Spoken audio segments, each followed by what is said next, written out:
The quantity of sentimental items can be overwhelming, especially if somebody's inherited a lot from their parents or grandparents. So it feels like you have a mountain in front of you to try to climb. And how do they do that? They don't know. I think a big part, and I think you ladies will agree with me, that any pile of stuff, whatever it is, whether it's photos or books or clothes, represents a pile of decisions not made. Welcome to Spark Joy, the podcast dedicated to celebrating the KonMari method and the transformative power of surrounding yourself with joy and letting go of all the rest. With your hosts and certified KonMari consultants, Kristen Ivy and Karen Sochi. And now, here's the show. Do you have boxes and boxes of printed photos, movies, slides, memorabilia that you don't know what to do with? Are you overwhelmed by a huge quantity of digital photos and videos you've collected on your computer, camera, tablets, and smartphones? Today, we're dedicating this episode of Spark Joy to one of the most highly anticipated and feared signature KonMari categories, sentimental items. Before we get started, we should remind you that the sentimental category is the absolute last category to declutter. It should be handled with care and only after you warm up by addressing clothing, books, paper, and miscellaneous items in that order. If you still have some tidying work to do, we suggest you head on back to Spark Joy, Episode 1, KonMari 101. If you've paused your KonMari progress after addressing miscellaneous items, then this is the episode for you. Bonnie Shay joins us today to talk about managing our digital legacy. Bonnie is the founder and owner of Mariposa Photo Organizing, established in 2007. She's managed a photography business for over 20 years and is a certified member of the Association of Personal Photo Organizers. She currently curates family photo and video collections that are shareable, enjoyable, manageable, safe, and secure, both now and for generations to come. Welcome to Spark Joy, Bonnie. Thank you for having me. This is great. Welcome to Spark Joy, Bonnie. We're so glad you're here. So, Bonnie, let me ask you this. You've been doing this kind of work, not only traditional professional organizing, but also organizing photography for over 20 years. You must have seen some amazing changes in the digital technology landscape in all of that time. Tell us a little bit about some of the changes and, more importantly, how did you get started? So, first of all, as you may consider yourselves, I consider myself having the organizing gene. I think I was genetically predisposed to making order out of disorder, whatever form it comes in. And so I do think scientific researchers will find an organizing gene someday. They just haven't found it yet. So based on that, my former husband and I had a photography business together for over 20 years. He did a lot of different events. I ran the business and would edit all the photos to tell the stories of our clients' events. And when we went our separate ways, he kept the photography business and I needed to find a new profession to make my way. So at that juncture, I decided to become a general residential organizer, as I loved cleaning up messes, so to speak, and helping people declutter and systematize their living spaces. Lo and behold, one of my very first clients and I discovered her closet filled with printed photos, DVDs, videotapes of all shapes and sizes, etc. So she asked me, could I help her with that? And it triggered a light bulb moment for me, because between my natural inclination to organize, and making things in order, plus my over 20 years of photographic experience, I was a perfect fit for curating a family photo and video collection. So I said, yes, of course, I would love to help you with this. And then shortly after that, I discovered the Association of Personal Photo Organizers. Yes, there is an association for the photo organizing industry. So I found my peeps and I dove in. So that's really was sort of the kickoff of my interest and realizing that this was such a need that was unmet out there because people were overwhelmed. I think people at one point could handle the boxes and boxes of printed photos that they never did anything with because they could leave them in the closet and okay, we're fine. I think the tipping point was when the digital world came upon us and people started taking pictures more fast and furiously and getting so tied up in the technology and the change, like you said, I think that was the tipping point where people got really unsettled with their photo collections, both printed and digital, because it was a double mess, a printed mess and a digital mess that they had to deal with now.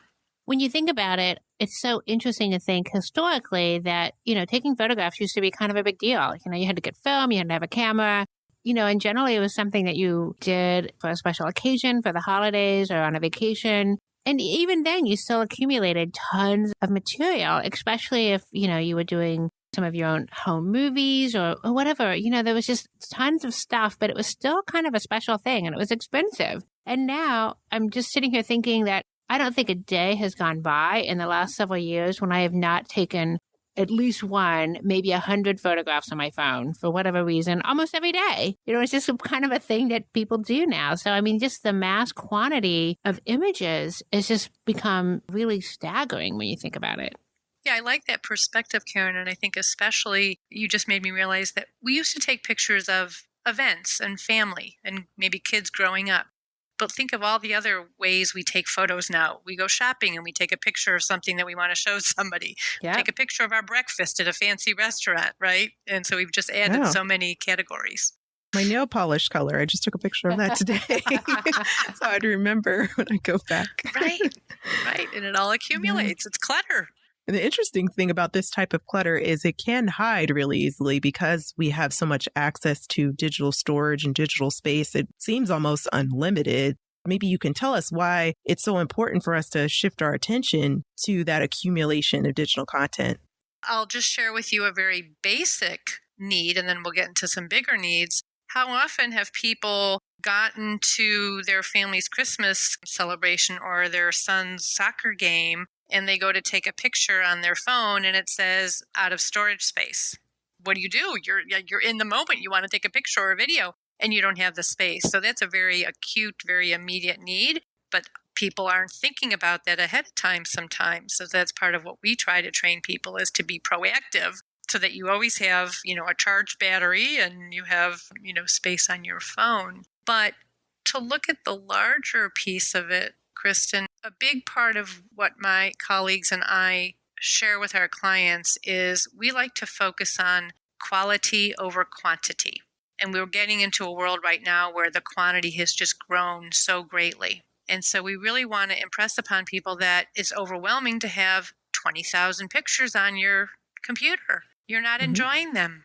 You're not sharing them. You're not managing them because it's such a huge quantity and it's so overwhelming.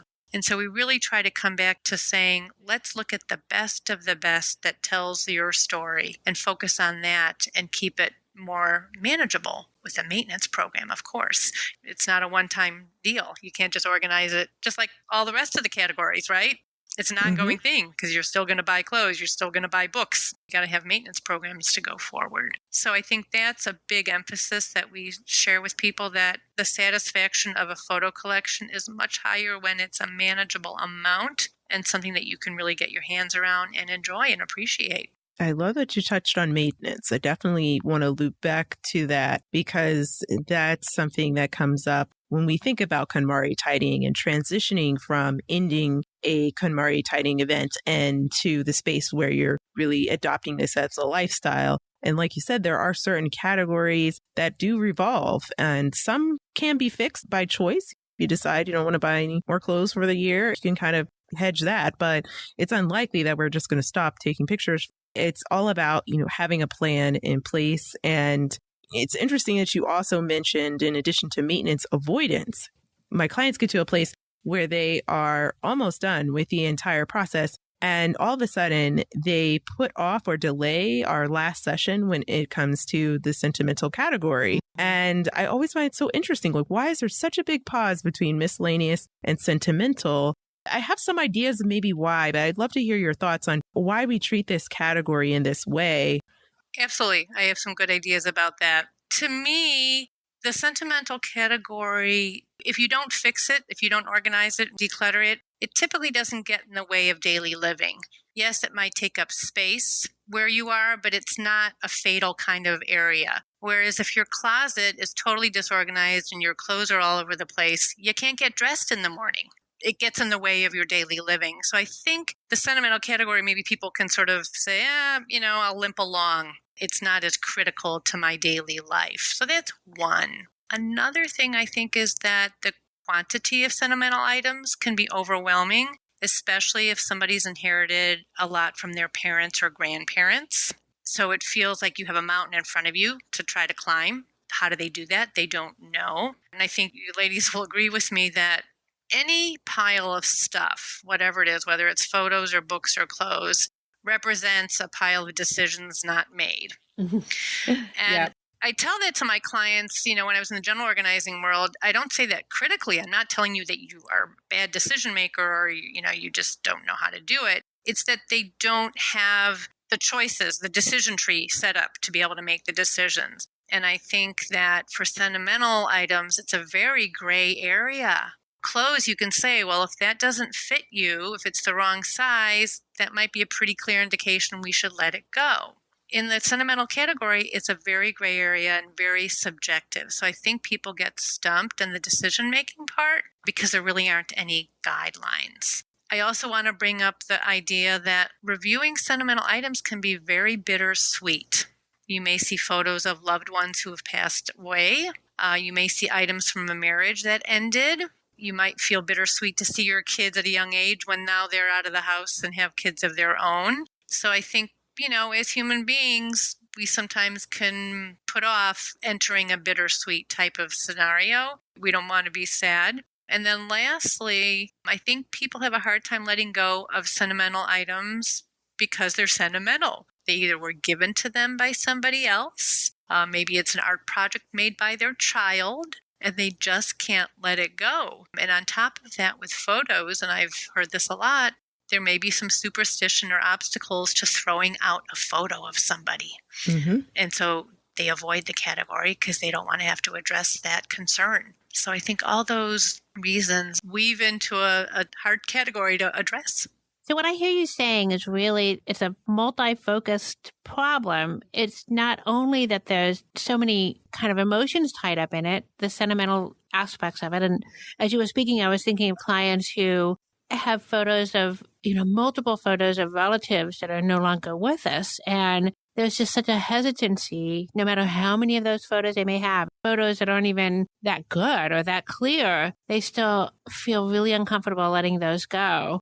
And then there's this idea I feel a lot of clients struggle with, and that's this idea that I can see that these 50 photos of this one Thanksgiving dinner that we had in 1992 might not be that big of a deal, but maybe my kids will want them. Or maybe there's somebody else in a family that's going to want them. So there's a big struggle with making the decision. And then you combine all of that with the fact that there's just so much of it. So it's not only about it being a sentimental issue, but it's also just a quantity issue, which I think makes it even more complicated for people. How do you suggest somebody would begin to even take a look at that? How do people get started when it comes to being more thoughtful about the kinds of photos that they want to keep? So, like I mentioned, to me, the overarching focus is to say, let's focus on quality over quantity, just sort of set the stage with whatever they undertake in terms of organizing. The more you can edit and choose the best of the best, the more satisfying your collection will be. So that's number one. Number two, I often suggest, and maybe you do this in your work too, have them pick what they think might be the easiest or what's getting in the way of their life is the most right now. What's really getting in the way in their life is the digital process because that's their current photo taking premise, right? Mm-hmm, We're not printing photos so much. So you're not really adding to your printed mess, quote unquote. You're adding to your digital mess. So I often tell people that may give them the most relief if they choose their digital mess to deal with, because that maybe they hit that every day when they go to take photos or try to find a photo, for instance, right? How many times somebody's tried to find a photo that they want to share with somebody, they open up their phone and they just can't find it because it's overwhelming how many photos they have. Try to start with something easy. And I guess let me throw out one idea as a starting point. I often tell people you basically have to start with centralizing your collection. And this can go with printed or with digital, but let's talk about digital. We want to centralize it. So you want to think of everywhere you have digital photos, sort of take an inventory. You might have them on your phone, on your computer. You might have them on various cloud services like a Shutterfly or a Flickr. You might have external hard drives that you've used. You might have old computers that you don't use anymore, but you still have photos on. You might have floppy disks with photos on them, thumb drives, DVDs. I could go on, but there's just a gazillion places that you might have digital photos. And so to me, step number one is to try to gather them together, because you can't really manage something you don't know where they're hiding, right? So that's number one. And it's similar, I think, to the rest of your categories, right? You centralize everything of the same category. So it's very parallel to what you both practice. And then you want to gather them together, put them on one device, typically a hard drive or your computer. And then we talk about looking at duplicates, because oftentimes people have duplicates that you want to edit out so that we only have one copy of each photo. So those are the first couple big steps to take to try to get your digital collection under control.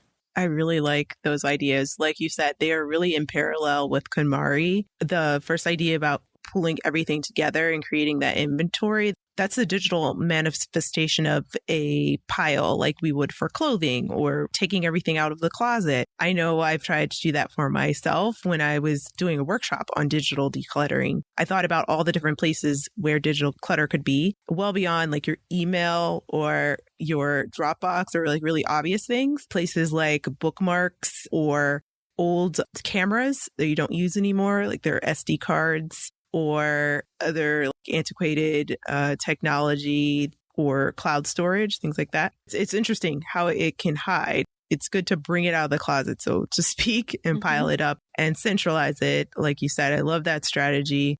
I also like the strategy you mentioned of attacking what's in the way, what is like most obvious in terms of the first subcategory of sentimental to address. Sentimental is the last category. So you can, choose whatever subcategory of things works for you. So if you want to start on something that's easier, you can. I love your suggestion of tackling something that's immediately in your way first to kind of start to create momentum around addressing everything else. Those are great tips. Yeah, exactly.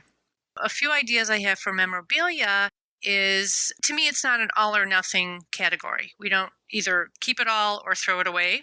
Mm-hmm. It's about taking a sampling. Take a sampling of the memorabilia or the artwork and choose your favorite pieces to save. Possibly try to put a boundary around how much you will save. So like, let's say you have 3 kids and you and your spouse. Maybe each person gets a box and whatever can fit in that box, they get to keep, just to try to put some kind of quantitative, a boundary, and then let go of everything else. So that's one approach. Another approach, believe it or not, and maybe you've done this, is for items that are really large and unwieldy or not your taste to have around, we can take a photo of them, because ultimately the category is called sentimental. It's because it's sentimental to us, and you want to capture the memory of it, the sentimentality of it, or remind you of the person who made it or gave it to you. That's really the essence of it. We don't necessarily want the item, but you want to remember the sentimentality of it. So taking a picture of it does the trick. And you could either print a photo book out of these photographs that you have something, or just to have them digitally can be very satisfying too.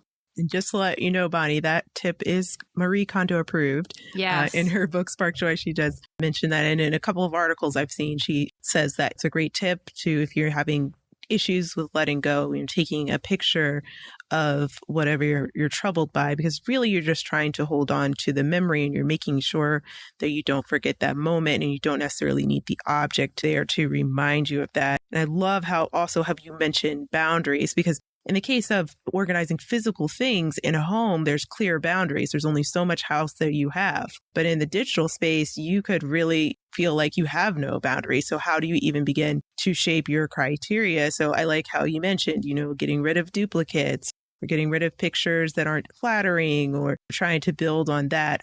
Like, start with what sparked joy, but then break that down even further. Right. And when I was thinking of doing this podcast with you both, I was thinking we want to spark joy. And so much what happens when clients come to me, they're not sparking joy. They're sparking dread. They're sparking overwhelm. They're sparking frustration with their photo collection, digital or printed. And so it's all about getting them back to that sparking joy. And I'm right with you on that.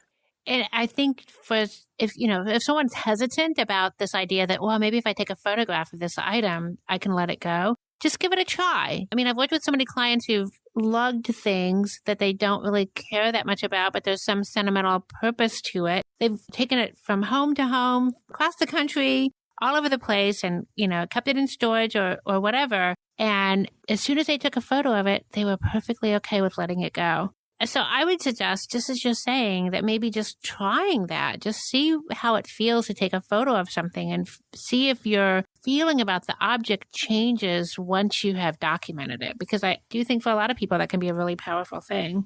Yeah, that's a good suggestion.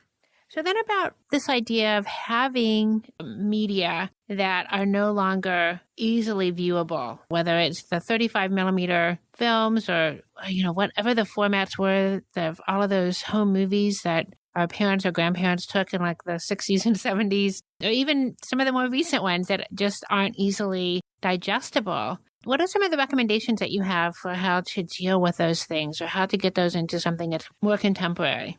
Well, there are many solutions. We have vendors and service providers all over the country that will digitize your variety of formats. So whether it's taking a printed photo and scanning it into a JPEG file, for instance, or whether it's a Super 8 or 8 millimeter movie that your parents took back in the 60s, that can be converted. Maybe you have VHS tapes, maybe you have beta tapes, mini DVD tapes. Those can all be converted into digital file formats, whether they're MP3s, MP4s, you name it. Some people are even taking audio cassettes. In fact, I just found an audio cassette that I had converted from a reel-to-reel tape of my parents' surprise 17th wedding anniversary. And wow. I just had it reconverted. Even though I had it converted from reel to reel, I barely have a cassette player anymore. So I had that converted to an MP3 and I was able to email it to my sisters. It was like phenomenal. What a gift. I'm getting all excited because this is really where the good stuff comes in. So every format can be converted in some way or another to a current format. Typically, these formats they work on PCs or Macs. And the key is, like we already mentioned, the idea of maintenance. The key is you want to keep those maintained over the decades because, as we know, formats change. We're hoping JPEGs will always be around, but you gotta make sure that you're in a current format that's viewable. That said, ladies, we sort of laugh in our industry that printed photos are always viewable. You don't need special technology. All you need is maybe a pair of reading glasses if your eyes are a little older than they were before. But they are a form of backup.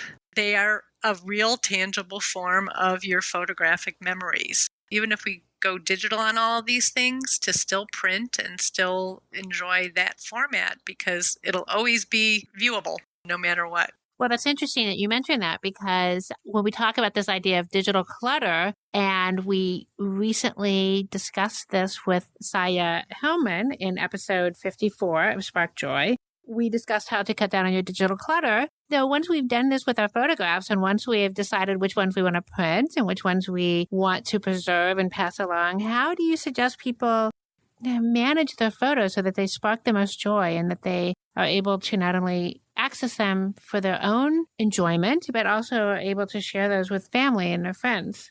There's basically two ways to organize. One is chronologically, and one is by topic, by theme. I tend to go with the chronology because I think as human beings, we just appreciate growth and we appreciate the passage of time. Your daughter is born and you see her grow up through 18.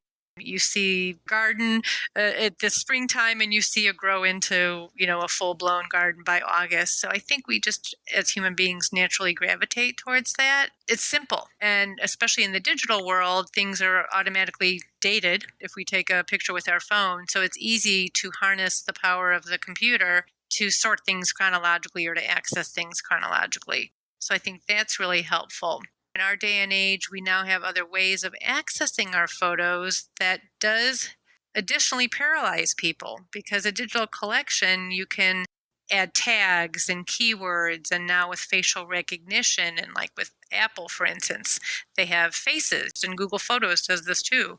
Try to find all the pictures of Karen or Kristen. And so there's a lot of different ways you can access. And so I suggest to people, similar to any filing system, think about your photos as a filing system. And it's not so much where you want to file things, but how you think you will want to access those photos later. And then you want to organize them according to those needs. So for instance, let's say you know you're going to want to make a video montage of your daughter's 18th birthday, for instance. Well, if you know you want to be doing that 10 years down the road, you're going to want to be organizing your photos or tagging them in a certain way that's going to be conducive to putting together a montage years down the road. If your family does a phenomenal Christmas celebration and that's just a big deal in your family, well, you probably are going to want to highlight your Christmas photos so that maybe you'll do a photo book of Christmas through the years. So it sort of depends on how you want to use your photos and how you might want to access them. That should drive some of your decisions about how to organize. I really like those suggestions because it really gets to what is your intent. And that's often what I ask my clients when we get to this category. What is your intent in keeping it? Are you keeping it so you can scan these greeting cards, 10 years from now and get a little chuckle? Or are you planning on, passing particular items down to the next generation? What is the intent? In episode 21 of Spark Joy, we discussed actually the art of Swedish death cleaning. That episode gets at that uncomfortable discussion that we all have to kind of have in our mind. How are we going to really focus on legacy management? What are we leaving behind? How are we making things easier by dealing with this sentimental category now for, people who are going to one day run across these things when you might not be there to represent them? So I'm curious if you run across that as well in your own line of work.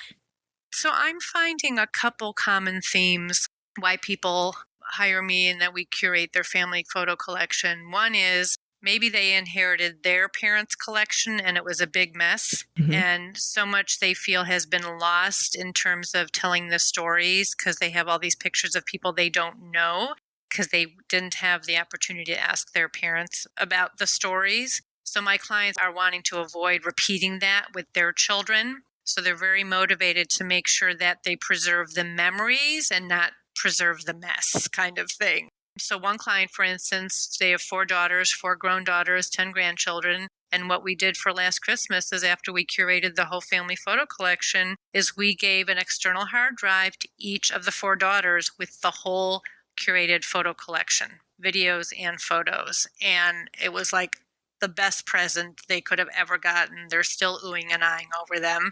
They loved it in the moment. It created more conversation, more storytelling. And now the parents, they're not at the end of their lives. They still have lots of life to live, but they can feel comforted that they've transferred and they've communicated to their girls the story of their childhood and the story of their lives together as a nuclear family. I find another, and this is a personal reason for me too, is genealogy. A lot of people are interested in genealogy, especially with the proliferation of DNA testing through Ancestry.com and 23andMe, just for, starters.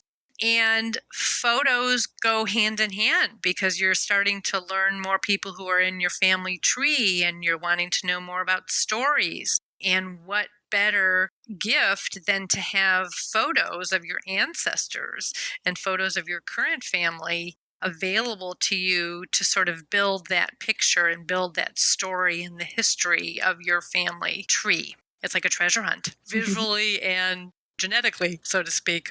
And I don't think you can ever underestimate just how valuable those things can be. As you were speaking, I was thinking that I was reminded that a cousin of ours recently showed us on the computer, because she had it put into a viewable format, an old movie of my grandfather in full military uniform. He must have been 19 or 20 with my grandmother, who was a year or two younger. and he was getting ready to be shipped off to France during World War II. And this is something that we had never seen before, and it was just absolutely amazing.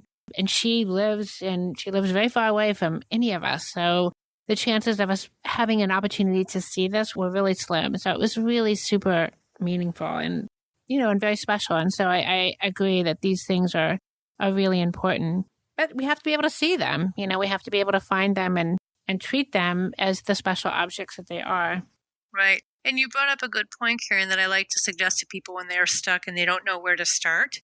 I already gave you a couple good starting points, but I find when people have movies or videos that they obviously can't watch because they don't have the equipment on which to watch them anymore, I suggest that that's a great place to start, is just take a few of the movies or a few of the videos that you have and have them converted, because then you see this footage like you just referred to that maybe you never saw or hadn't seen in so long. And what a gift. So just take a few, just do a sampling, because sometimes it gets expensive if you have a big quantity. So just do a little sampling and just see what a gift that is for your family and what content that you're going to reconnect with.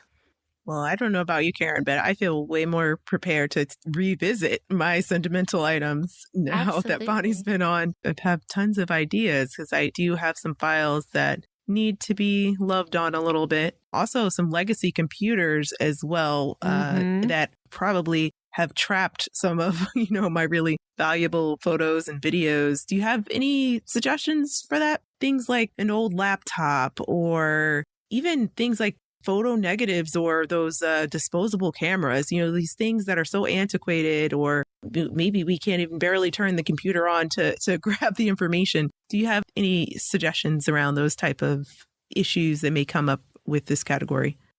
Absolutely. So, the beauty of our day and age is that even though things are antiquated or out of date, there are still providers in our country, in our bigger cities typically, that take a lot of these antiquated formats and work with them and give you something that will work. Sometimes people have negatives, like you mentioned, and those can be scanned as well and turned into positive images to be able to use on your computer, to JPEGs. So that's a possibility. Disposable cameras, you'll still be able to find labs that will develop those. So once again, sometimes if they haven't been kept in great climate controlled areas, maybe they're going to be compromised. So maybe if you have a handful of them, maybe test one and see how it comes out. That's a possibility. Although the quality of those weren't typically good, but sometimes some quality is better than none of an event. So that's possible. I encourage you to start locally in finding service providers that can do some of this digitizing for you. These are your precious memories that are priceless and irreplaceable. So I really use as a last resort to ship your items anywhere. So if you can walk into a storefront in your local city or neighborhood, that's ideal. If you need suggestions of places to go in your immediate area, I can suggest going to the Association of Personal Photo Organizing website, which is appo.org. That's appo.org. And we have partners around the country that provide some of these services.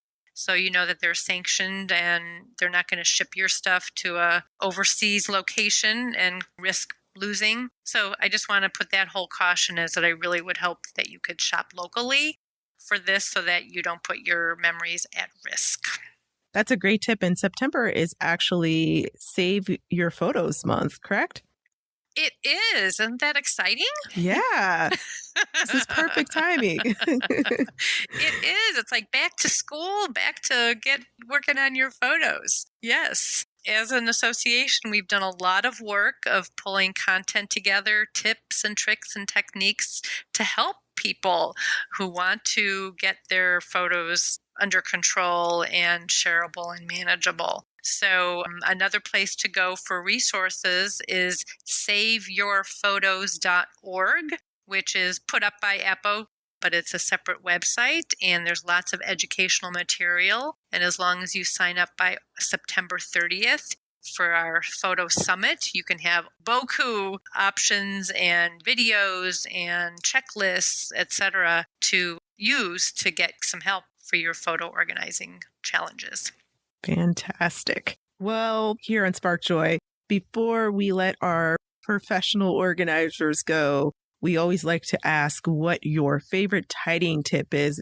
My favorite tidying tip is to set a timer, because I find oftentimes when we try to tidy something up, we get overwhelmed because we think it's going to take hours or it's just so monumental. So if you set a timer, which sort of sets up a little bit of a game because you're going to try to beat the clock and you have a boundary, it helps. It sort of gets your adrenaline going. So whether you set it for 5 minutes or 20 minutes, it gives you a sense of urgency and you sort of say, how much can I accomplish in this 10-minute process? And then celebrate at the end. We're never too old to not like to play a game and have fun with something. Yes, I definitely agree with that. We're all about fun here at Spark Joy. Thank you for sharing that one. And we also want to ask you at this very moment, what sparks the most joy in your life? It's my dog. Ah. Every morning when he wakes me up at 5:15 because he wants breakfast and he starts his happy dance, turning circles, prancing around and clicky-clacking his toenails on my wood floor, and he's doing this for a third of a cup of dry kibble. If that dry kibble can spark such joy in his life, it gives us a little bit of a peek into what a simple pleasure can do for somebody. So he sparks joy in me every morning when I feed him breakfast. Oh, I love that. Someone else has a dog that sounds just as energetic as mine. It's so interesting. Just the little things in their life they get so excited about. Merely waking up in the morning. It just teaches you to really appreciate every moment in life. I love dogs and pets and animals. So love that. And I have to share with you that, I did not have dogs or pets forever as an adult because I didn't want the mess they created and I didn't want all that. And so when we finally got a dog, because I really needed my daughter to have a dog, I looked in my bedroom one day and there was a bone in one corner and a ball in another and something else, a rope in another corner. And I looked around and I said, I am so happy to have this mess in my house. And it was finally, I'd reached that balance between wanting a tidy space to live in, to have peace and calm, but also to allow a controlled mess because that's the joy that comes in life when you have that kind of family member as a dog. So it was a good professional realization that I could balance tidy and mess and be happy. Well, I think that's such a great way to kind of end the podcast because really that's what organizing is all about. It's really getting things in order so that you can enjoy those simple things in life. So along those lines, do you have any parting words of wisdom for our listeners? Well, I'm going to suggest that everybody pay attention in our digital world to backing up. We highly suggest backing up your digitals, but specifically your photos. And I'm going to give you a quick rule of thumb that we suggest for backup, and it's called a 3-2-1 system. What that means is 3 copies of a backup, so 3 different backups with at least 2 different kinds of backups and at least 1 off-site.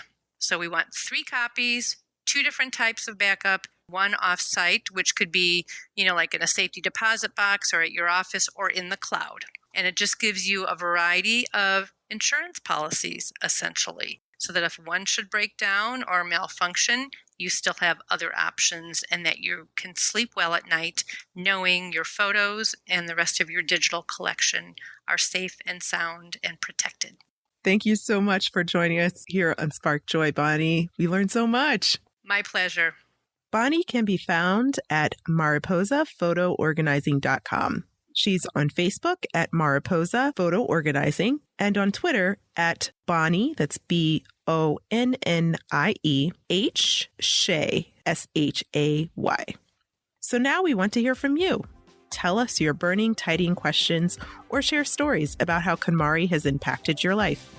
You can find us at sparkjoypodcast.com and click Ask Spark Joy to leave a question or comment for a chance to be featured on next week's show. While you're there, sign up to join our Spark Joy podcast community and get notified when each episode airs. You can also join the Spark Joy podcast community on Facebook, Instagram, or Twitter at the handle at Spark Joy Podcast. Thanks for tuning in, and we hope your day sparks joy.